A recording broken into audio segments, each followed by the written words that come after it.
Hello everyone, welcome to MCVS Way of Teaching CBSE. இன்னைக்கு நம்ம என்ன பார்க்க போறோம் அப்படின்னா class 7 social science chapter 1 geographical diversity of India தான் பார்க்க போறோம். ஏற்கனவே பார்ட் 1 வந்து அப்லோட் பண்ணிருக்கோம். வேணுங்கிறவங்க டிஸ்கிரிப்ஷன்ல லிங்க் இருக்கும், செக் பண்ணிக்கோங்க. இது வரைக்கும் நம்ம போன வீடியோல பார்த்து இருந்து இப்ப பார்ப்போம். The cold desert of India. The word desert immediately evokes an image of a hot place. However, there are also cold desert, and we have one in India. Ladakh is a cold desert where winter temperature drop below minus 30 degrees Celsius. There is a very little rainfall, and the landscape is rugged with rocky terrain, deep valleys, and lakes such as Bangkok TSO. TSO means lake. இப்போ ஒரு dessert அப்படின்னு நம்ம சொன்ன உடனே நமக்கு என்ன ஞாபகம் வரும் அப்படின்னா, டெசர்ட் அப்படின்னா எப்போதுமே ஹாட் பிளேஸா தான் இருக்கும் நமக்கு ஞாபகம் வரும். ஆனா ஹாட் டெசர்ட் மட்டுமே தான் இருக்கான்னு கேட்டா கிடையாது. கோல்ட் டெசர்ட்டும் இருக்கு. இந்தியாலேயே ஒன் கோல்ட் டெசர்ட் வந்து இருக்கு. அது என்ன அப்படின்னா லடாக்னு சொல்லுவோம். இங்க வந்து வின்டர் டைம்ல டெம்பரேச்சர் வந்து -30 டிகிரி செல்சியஸ் வரைக்குமே போகும். அதே மாதிரி இங்க வந்து மழை வந்து ரொம்ப கம்மியா தான் இருக்கும். இதோட லேண்ட்ஸ்கேப் ரொம்ப ரக்குடா, ரொம்ப வந்து கரடு முரடா, ரொம்ப பாறையா தான் இருக்கும். அதே மாதிரி இதுல வந்து நிறைய டீப் வேலேஸ்னா என்னன்னா பள்ளத்தாக்கு. இந்த மாதிரி நிறைய டீப் வேலேஸ் இருக்கும். அதே மாதிரி நிறைய லேக்ஸ் வந்து இருக்கும். அதுல வந்து one of the lake name என்ன அப்படின்னா பேங்காக் டிஎஸ்ஓன்னு சொல்லுவோம். டிஎஸ்ஓ அப்படின்னா என்னன்னா லேக்குன்னு சொல்லுவாங்க. Terrain here resembles that of the moon, hence it is called moonland. Geologists explain the formation of this terrain as we saw earlier by the fact that the mountains were folded when the Indian landmass collided with Eurasia. This folded portion was part of an ocean, and so the rocks in this area are made largely of sand and clay. Wind and rain have eroded the mountain into the shapes you see in the photograph. இங்க இருக்கிற டெரைன்னா என்ன அப்படின்னா landmass, நிலப்பரப்புன்னு சொல்லுவோம்ல, அதை தான் நம்ம டெரைன்னு சொல்லுவோம். இங்க இருக்கிற டெரைன் எல்லாமே எப்படி இருக்கும் அப்படின்னா ஒரு மூன் மாதிரி இருக்கும். அதனாலதான் இங்க இருக்கிற லேண்ட்மாஸ் எல்லாத்தையுமே நம்ம மூன் லேண்டுன்னு சொல்லுவோம். நம்ம ஏற்கனவே பார்த்தோம் இந்தியாவோட லேண்ட்மாஸ் ஹிமாலயா மவுண்டைன் வந்து யுரேசியாவோட ஒன்னோட ஒண்ணு வந்து மோதும் போது அது வந்து ஃபோல்ட் ஆகி தான் இந்த லேண்ட்மாஸ் வந்து உருவாச்சு அப்படி சொல்லி பார்த்தோம். அதே மாதிரி இந்த ஃபோல்டட் போர்ஷன் வந்து ஓசனோட ஒரு பார்ட்னு தான் சொல்றோம். அதனால இந்த ஏரியால இருக்கிற ராக்ஸ் எல்லாமே எப்படி இருக்கும் அப்படின்னா சாண்ட், கிளே எல்லாமே மிக்ஸ் ஆகி தான் இருக்கும். இதுதான் வந்து நம்ம லடாக்ல உள்ள moonland. Yaks are very important for the lifes of people in the Himalayas. They are reared for their milk, meat, wool and dung and are also used for transport. இப்போ இது என்ன அப்படின்னா லடாக்ல இருக்கிற யாக்கு. இந்த யாக் எதுக்காக யூஸ் பண்றாங்க அப்படின்னா மில்க்குக்காக, மீட்டுக்காக, உள்ளுக்காக, டங்குக்காக, இது எல்லாத்துக்குமே இருக்கிற பீப்புள் அவங்களோட லைஃப்ஸ், அவங்களோட வாழ்க்கையை வந்து நடத்துறதுக்கு இந்த யாக்கை நம்பி நிறைய பேர் வந்து இதை வளர்த்து அதுல இருந்து மில்க், மீட்டு, உள் இது எல்லாமே எடுத்து அதை சேல் பண்ணி அவங்களோட வாழ்க்கையை வந்து நடத்திட்டு இருக்காங்க. அது மட்டும் இல்லாம டிரான்ஸ்போர்ட்காகவும் இந்த அனிமல்ஸ் வந்து அவங்க யூஸ் பண்ணிட்டு இருக்காங்க. அதே மாதிரி இந்த லேண்ட்மார்க்ஸ் நம்ம ஏற்கனவே சொன்ன மாதிரி எப்படிதான் இருக்கும் அப்படின்னா நிறைய ராக்கு, கிளே, சாண்ட் இது எல்லாமே மிக்ஸ் ஆன மாதிரி தான் இருக்கும். Bangkok DSO Ladakh. This lake has a salty water unlike most other lakes. The saltiness is a result of minerals that dissolve surrounding mountain areas. இப்ப இந்த லடாக்ல இருக்க பேங்காக் டிஎஸ்ஓ லேக் வந்து எப்படி இருக்கும் அப்படின்னா எல்லா லேக் மட்டும் வந்து ட்ரிங்கிங் வாட்டர் மாதிரி இருக்காது. இந்த லேக்ல இருக்க வாட்டர் வந்து சால்ட்டி வாட்டரா இருக்கும். ஏன் இந்த லேக்ல இருக்க வாட்டர் வந்து சால்ட்டியா இருக்கு அப்படின்னா இந்த லேக்கை சுத்தியுள்ள ராக்ஸ்ல இருக்கிற மினரல்ஸ் வந்து இந்த லேக்ல டிசால்வ் ஆகுறதுனால இந்த லேக்ல இருக்க வாட்டர் வந்து சால்ட்டியா இருக்கு. Despite the harsh condition, Ladakh is home to unique wildlife like snow leopards, ibex, and Tibetan antelopes. The Ladakhi people lead a simple life. Our region is known for its ancient monasteries and colorful festivals such as Lasar and Himis festival.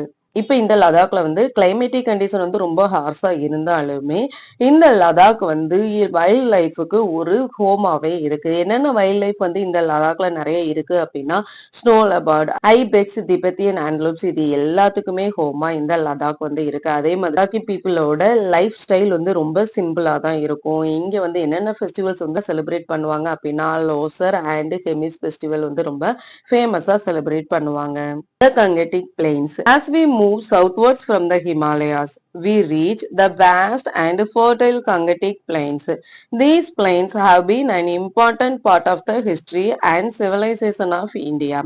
These plains are nourished 90 rivers originating from the Himalayas, providing a vital lifeline water. Indus and Brahmaputra river system, along with their extensive network of tributaries, enrich the soils with minerals, making the region highly fertile and ideal for agriculture. The rivers bring with them minerals that enrich the soil, enabling abundant. The river are also a source for generating electricity. A large proportion of India's population live in these plains. இப்ப நம்ம ஹிமாலயால இருந்து சவுத்வர்ட்ஸ் வந்தோம் அப்படின்னா, அங்க என்ன இருக்கும் அப்படின்னா, கங்கட்டிக் planes வந்து இருக்கும். இந்த கங்கட்டிக் பிளெயின்ஸ் வந்து இந்தியாவோட சிவிலைசேஷனோட ஹிஸ்டரியில வந்து ரொம்ப பெரிய பார்ட் வந்து எடுத்துக்குதுன்னு சொல்லுவாங்க. ஏன் அப்படின்னா, நெறைய சிட்டீஸ், நெறைய வில்லேஜ் வந்து இந்த கங்கட்டிக் பிளெயின்ஸ்ல தான் வந்து உருவாச்சு அப்படிங்கிறதுனால, இந்தியாவோட சிவிலைசேஷன்ல வந்து இது ரொம்ப முக்கியமான பார்ட்ல இருக்கு அப்படின்னு சொல்லுவாங்க. அது மட்டும் இல்லாம பீப்பிள் மட்டும் கிடையாது. அங்க இருக்கிற ஃபார்மிங்க்கு தேவையான வாட்டர் எல்லாமே இங்க பீப்புள் எல்லாமே வந்துட்டு லிவ் பண்ணிட்டு வராங்க. என்னென்ன ரிவர் வந்து இந்த பிளேன்ஸ்ல இருக்கு அப்படின்னா, கங்கா, இண்டஸ், பிரம்மபுத்திரா. அது மட்டும் இல்லாம இந்த ரிவர்ஸோட நிறைய ட்ரிபியூட்டரிஸும் இங்க இருக்கு. சாயில இருக்க எல்லா மினரல்ஸும் சேர்ந்து இந்த ரிவரோட வர்றதுனால இந்த ரிவர் பக்கத்துல இருக்கிற எல்லா லேண்டுமே, எல்லா லேண்ட்மார்க்லயுமே அக்ரிகல்ச்சர் ஃபர்டைல் வந்து ரொம்ப அதிகமா இருக்கும்னு சொல்றாங்க. அது மட்டும் இல்லாம இந்த ரிவர் வந்து சாயில்ல இருக்கிற மினரல்ஸ் வந்து என்ரிச் பண்ணுது, அதிகமாக கொடுக்குது அப்படின்னு சொல்றாங்க. அந்த ரிவர்ல இருந்து நம்ம எலக்ட்ரிசிட்டியும் ஜெனரேட் பண்ணிட்டு இருக்கோம். நிறைய பீப்புள், நிறைய இந்தியாவோட பாப்புலேஷன்ல இருக்கிற நிறைய பீப்புள் வந்து இந்த பிளெயின்ஸ்ல தான் இருக்கிறாங்க. The flat land of the northern plains has allowed for the development of an elaborated transportation network. Road and railway networks facilitate the movement of people and goods over long distance. As you will see in the tapestry of the past chapters, the Ganga, the Brahmaputra and other rivers have been used for millennia for travel and trade. இந்த கங்கட்டிக் plains வந்து ரொம்ப பிளாட்டா இருக்கிறதுனால நம்மளோட development மட்டும் இல்லாம நம்மளோட transportation நெட்வொர்க்குமே இது வந்து ரொம்ப ஹெல்ப் பண்ணுதுன்னு சொல்லலாம். என்னென்ன டிரான்ஸ்போர்டேஷனுக்கு வந்து ரொம்ப ஹெல்ப் பண்ணுது அப்படின்னா, ரோட் டிரான்ஸ்போர்ட்டா இருக்கட்டும் அல்லது ரயில்வே நெட்வொர்க்ஸா இருக்கட்டும், இந்த ஃபெசிலிட்டிஸ் எல்லாத்துக்குமே பீப்புள் வந்து ஒரு இடத்துல இருந்து இன்னொரு இடத்துக்கு மூவ் ஆகுறதுக்கா இருக்கட்டும் அல்லது குட்ஸ் நம்மளோட பொருட்களை வந்து ஒரு இடத்துல இருந்து இன்னொரு இடத்துக்கு மூவ் பண்றதுக்கும் இந்த road service and railway service வந்து ரொம்ப ஹெல்ப் பண்ணுதுன்னு சொல்லலாம். சிக்ஸ்த்ல வந்து நம்ம என்ன பார்த்தோம் அப்படின்னா, நிறைய சிவிலைசேஷன் வந்து இந்த மாதிரி ரிவரோட பேங்க்ல தான் க்ரோ ஆச்சு அப்படின்னு சொன்னோம். அதே தான் இங்க இந்த கங்கா அண்ட் பிரம்மபுத்திரா ரிவர்ல நிறைய சிவிலைசேஷன் வந்து இருந்ததுன்னு சொல்றாங்க. இந்த ரெண்டு பிக்சரும் என்ன அப்படின்னா, mode of transport in the Gangetic plains. Road facilities and train facilities மட்டும் இல்ல, இங்க போட் ஃபெசிலிட்டிஸுமே உண்டு. Most rivers are named after goddesses Ganga, Yamuna, Kaveri, etc. The name of Brahmaputra, however, means the son of Brahma. The river gets bigger during summer instead of drying up. Can you guess why? Most of the river வந்து என்ன name வச்சிருப்பாங்க அப்படின்னா, goddesses, பெண் தெய்வத்தோட பேரு தான் வச்சிருப்பாங்க. ஆனா பிரம்மபுத்திரா ரிவரோட மீனிங் என்ன அப்படின்னா, சன் ஆஃப் பிரம்மா. இந்த பிரம்மபுத்திரா ரிவர் வந்து எல்லா டைமுமே இருந்துட்டே இருக்குமான்னு கேட்டா கிடையாது. சம்மர் டைம்ல இந்த பிரம்மபுத்திரா ரிவர் வந்து ரொம்ப ட்ரையிங் அப் ஆயிரும். The Great Indian Desert or Thar Desert. If we move westward on the map, you will notice a yellowish area. This area is the Thar Desert. What do you see? A vast stretch of golden dunes, rugged terrain and wide open sky. நம்ம India மேப்ல வந்து வெஸ்ட்ல வந்தோம் அப்படின்னா அங்க வந்து ரொம்ப yellowish கலர்ல வந்து ஒரு ஏரியா இருக்கும். அந்த ஏரியாவோட நேம் என்ன அப்படின்னா தார் டெசர்ட். இந்த தார் டெசர்ட் வந்து எப்படி இருக்கும் அப்படின்னா கோல்டன் டியூன்ஸ், ஒரு தங்க மணல் பாறை மாதிரி இருக்குமா, அதே மாதிரி இந்த லேண்ட்மாஸுமே ரொம்ப ரக்கடா தான் இருக்குமா, அதே மாதிரி இந்த தார் டெசர்ட்ல வந்து வைடு ஓப்பன் ஸ்கை, ரொம்ப பெரிய ஓப்பன் ஸ்கையும் இந்த தார் டெசர்ட்ல வந்து இருக்குமா. Jaisalmer, the golden city located in the middle of the Thar desert in India. The Jaisalmer fort is a UNESCO World Heritage Site. இப்ப இந்த பிக்சர் என்ன அப்படின்னா ஜெய்சால்மர்ல இருக்க கோல்டன் சிட்டி தான். இந்த ஜெய்சால்மர் கோல்டன் சிட்டி எங்க இருக்கு அப்படின்னா இந்தியால தான் இருக்கு. இந்த ஜெய்சால்மர் கோல்டன் சிட்டியை வந்து வேர்ல்டு ஹெரிடேஜ் சைட்டா வந்து அனௌன்ஸ் பண்ணியிருக்கிறாங்க. Sand dunes are formed when the wind shifts and shapes the sand into hill-like formation. Sometimes these rise as high as 150 meters. Wind வந்து ரொம்ப அதிகமா இருக்கும்போது காத்து வந்து அடிச்சுட்டே இருக்கிறதுனால சாண்ட் எல்லாமே என்ன செய்யும் அப்படின்னா ஒரு மலை மாதிரி குவியுமா. அந்த சாண்டோட மலை வந்து எந்த அளவுக்கு ஹைட்டா இருக்கும் அப்படின்னா 150 meters அளவுக்கு வந்து ஹைட்டா இருக்கும்னு சொல்றாங்க. The Thar is a vast arid region. Most of it lies within India, spanning the state of Rajasthan, Gujarat, Punjab and Haryana. The desert acts as a natural barrier due to the harsh conditions that deter human and animal movement, including very high daytime temperature and cold night, as well as a lack of access to water. இந்த தார் dessert வந்து ஒரு waste அரிட் region. அரிட்னா என்ன அப்படின்னா அங்க தண்ணியே இல்லாம வறண்டு இருக்கும்ல, அததான் நம்ம அரிடுன்னு சொல்லுவோம். இந்த தார் வந்து ஒரு வறண்டு தான் இருக்கும். இதுவும் எங்க தான் இருக்கு, இந்தியால தான் இருக்கு. இந்தியால இருக்கிற எந்தெந்த ஸ்டேட்ல வந்து இது இருக்கு அப்படின்னா ராஜஸ்தான், குஜராத், பஞ்சாப் அண்ட் ஹரியானா வரைக்குமே இது வந்து இருக்குது.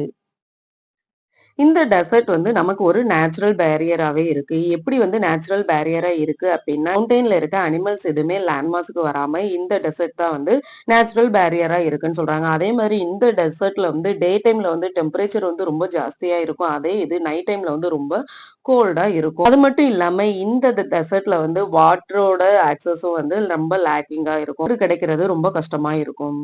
People living in the Thar have adapted their way of life to the place and what it offers. Food habits, clothing, and lifestyles are suited to these harsh conditions. இந்த டெசர்ட்ல வாழ்ற பீப்புள் எல்லாமே இந்த climatic கண்டிஷன்ஸ்க்கு ஏத்த மாதிரி அவங்களோட food ஹேபிட்டா இருக்கட்டும் அல்லது clothing ஸ்டைலா இருக்கட்டும் இது எல்லாமே இந்த கண்டிஷனுக்கு ஏத்த மாதிரி தான் வியர் பண்ணுவாங்க. Women fetching water from a source fair away from home. Right. Rain water harvesting structure at the Hamlet. இப்ப இந்த பிக்சர் வந்து என்ன அப்படின்னா நம்ம ஏற்கனவே சொன்ன மாதிரி இந்த தார் டெசர்ட்ல வந்து வாட்டர் வந்து கம்மியா தான் இருக்கும். ஸோ பீப்புள் எல்லாருமே என்ன செய்வாங்க அப்படின்னா இந்த மாதிரி தூரத்துல இருந்துதான் வந்து தண்ணி வந்து எடுத்துட்டு வர மாதிரி இருக்கும். இந்த பிக்சர் என்ன அப்படின்னா ரெயின் வாட்டர் ஹார்வெஸ்ட் பண்றதுதான். இந்த டெசர்ட்ல வந்து எப்பவாதுதான் ரெயின் வரும். ஸோ அந்த ரெயின் வாட்டர் வந்து ஹார்வெஸ்ட் பண்ணி அதுல இருந்து வாட்டர் வந்து அவங்க யூஸ் பண்ணிட்டு இருக்காங்க. Water is scarce in the desert. Women often need to travel long distance every day to fetch water for their families. So the traditional method for cleaning utensils is to score them with sand until they are cleaning. A little water can be used for a light rinse. The water used for rinsing is reused for the purpose like watering a plant. So the next time you leave the tap running. Remember the people of the Thar desert. Rajasthan is also famous for its ingenious water conservation method, including Tanka and Guns. These are special water collection systems that store rainwater, often for drinking purpose. நம்ம ஏற்கனவே சொன்ன மாதிரி டெசர்ட்ல வந்து water scarcity வந்து நிறைய இருக்கும். டெசர்ட்ல வந்து தண்ணி பற்றாக்குறை வந்து நிறைய இருந்துட்டே தான் இருக்கும். அதனால பீப்புள்ஸ் எல்லாமே மோஸ்ட்லி விமென்ஸ் எல்லாருமே அவங்களோட ஃபேமிலிக்கு தேவையான வாட்டர் எல்லாமே ரொம்ப தூரமா லாங் டிஸ்டன்ஸ்ல இருந்து தான் வந்து தண்ணி வந்து எடுத்துட்டு வருவாங்க. அதனால அவங்க யுட்டென்சில்ஸ் எல்லாமே ட்ரெடிஷ்னல் மெத்தட்ல தான் வந்து ஃபாலோ பண்ணிட்டு இருப்பாங்க. யுட்டென்சில்ஸ் வந்து நம்ம எல்லாருமே எப்படி கிளீன் பண்ணுவோம், வாட்டர் வச்சு கிளீன் பண்ணுவோம். ஆனா அவங்க எல்லாருமே என்ன செய்வாங்க அப்படின்னா சாண்ட் வச்சு கிளீன் பண்ணுவாங்க. கிட்ஸ்க்காக வந்து வாட்டர் யூஸ் பண்ணிட்டு இருக்காங்க அப்படின்னா, அந்த வாட்டர் வந்து ரீயூஸும் பண்ணுவாங்க. எப்படி ரீயூஸ் பண்ணுவாங்க அப்படின்னா, அந்த ரின்ஸ் பண்ண வாட்டர் எல்லாமே போற மாதிரி, செடிக்கு தண்ணி விடுற மாதிரி அவங்க வந்து ரீயூஸ் பண்ணுவாங்க. நீங்க எப்பவாவது வீட்ல வந்து டேப்ப வந்து ஓப்பன் பண்ணி வச்சீங்க அப்படின்னா, அந்த டைம்ல இந்த தார் டெசர்ட்ல இருக்கிற பீப்பிள் வந்து ரிமெம்பர் பண்ணீங்க அப்படின்னா, நீங்க வாட்டர வந்து வேஸ்ட் பண்ண மாட்டீங்கன்னு சொல்றாங்க. இப்ப நம்ம வந்து சொல்ட்டோம். டெசர்ட்ல வந்து வாட்டர் வந்து ரொம்ப கம்மியா தான் இருக்கும்னு சொல்ட்டோம். அப்ப கிடைக்கிற வாட்டர வந்து அவங்க வந்து பிரிசர்வ் பண்ணி வைப்பாங்க இல்லையா? அதுல வந்து ராஜஸ்தான் பிரிசர்வ் பண்ணி வைக்கிற மெத்தட் வந்து ரொம்ப ஃபேமஸா இருக்குன்னு சொன்னாங்க. அப்படி ராஜஸ்தான்ல என்ன மெத்தட்ல வந்து அவங்க வாட்டர் வந்து பிரிசர்வ் பண்ணி வைக்காங்க அப்படின்னா, டாங்கா ஆர் குன்ஸ் இந்த மெத்தட் வந்து ரொம்ப ஃபேமஸான மெத்தட்ன்னு சொல்றாங்க. எதுக்காக இந்த மெத்தட்ல வாட்டர் வந்து ஹார்வெஸ்ட் பண்றாங்க அப்படின்னா, ட்ரிங்கிங் பர்ப்பஸ்க்காக. இதோட இந்த வீடியோ முடிச்சுக்கலாம். நெக்ஸ்ட் வீடியோல பார்ப்போம். தேங்க் யூ ஃபார் வாட்சிங் MCVS way of teaching CBSE.